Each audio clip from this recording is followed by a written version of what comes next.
sometime after I was born, let's just say a long time ago, but more recently than movable type, an interesting kind of argument began to dominate American life. In medical institutions, there were those who said, "You can't perform abortions without giving the unborn baby a say." Then, by extension, the argument continued, "Since unborn babies can't speak because they're not really born, I'll speak for them." In the educational institutions, there were those who said, "You can't teach science without giving the lunatics a say." And since religious fundamentalists are generally not given a say in teaching science, I'll have that say. In government, there were those who said, "You can't run the government without giving those who hate the government and want to destroy it on a fundamental level a say." Hello, I'm with the Tea Party.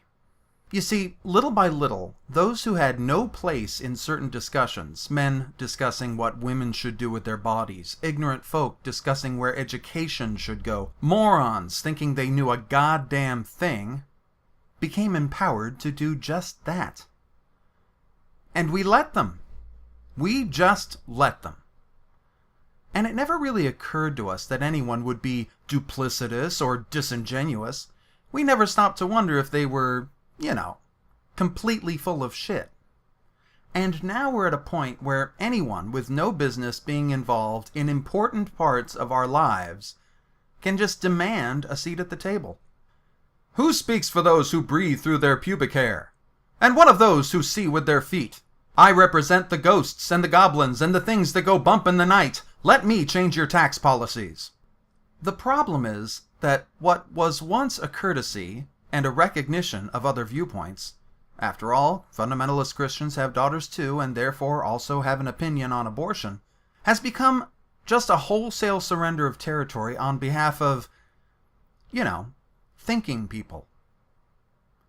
And it all comes down to one point, one property that separates those with some legitimate understanding of an issue with, the idiots. What is that single point? It is this: evidence. Evidence, as it turns out, is a terrific tool in determining who needs to be a part of any conversation.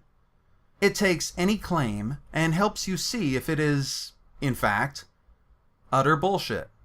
Take the argument against reproductive rights, for instance. Those who would deny a woman their basic rights to their own bodies would tell you that abortion is murder. Murder? Really now? You mean murder defined as the unlawful, premeditated killing of one human being by another? Please, give me your evidence.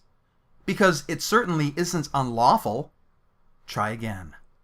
It certainly isn't killing of a human being because human beings exist outside of a woman's uterus. Try again. And no, stomping your feet doesn't help. Look at what religious fundamentalists have to say about teaching science. Well, they say such things as God created man, but have no evidence. They say evolution is a lie and the earth is only a few thousand years old, with, of course, no evidence. They say, "Booga booga!" and threaten you with eternity in a tropical sauna, but honestly, they got nothing. Because science, you see, uses evidence quite a bit. Science actually requires evidence. Just because your fairy book tells you a pretty story does not mean it is science. Lastly, what about Tea Partiers and Republicans, or, as they like to call themselves, libertarians, who claim that government is inherently wrong and should only be used to kill people and never to help the poor? They're just full of shit, clearly. Once upon a time, our country was fond of evidence. It used evidence as a tool and admired those who spoke with evidence. But somewhere along the line, and if you want to use the date of my birth as a starting point, you can feel free, the people who eschewed evidence for superstition and ignorance and stupidity began to win. Ronald Reagan sold weapons to Iran to fund brutal murders in Nicaragua. We have plenty of evidence to support this. But the people who rely on ignorance would rather you believe that Ronnie was a kindly uncle who handed out jelly beans, clearly confusing him for the Easter Bunny. The Healthy Forest Initiative, pushed by the Shrub administration, equated tree killing with environmentalism, with no evidence to support their claim. The Affordable Care Act, or Obamacare, if you will, does not create death panels. It never did.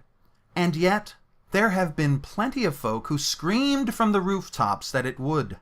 Rooftop screaming is not evidence. It's just screaming.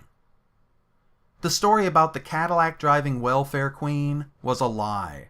The idea that marriage equality would destroy, quote, traditional marriages, unquote, was nonsense. And Gingrich's talk about a food stamp president was blubber. Until we start listening to those with evidence over those who talk from the wide-opened mouth of their posterior, we'll never really get the important things taken care of, like global warming and overpopulation, and ridding ourselves of American Idol. Until that day, the loonies are running the show.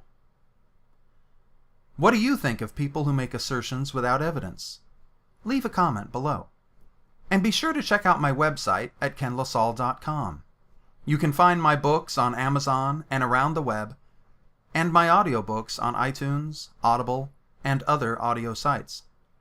Be sure to check out my podcast, So Dream Something, and subscribe to this channel for more videos coming soon. I'm Ken LaSalle.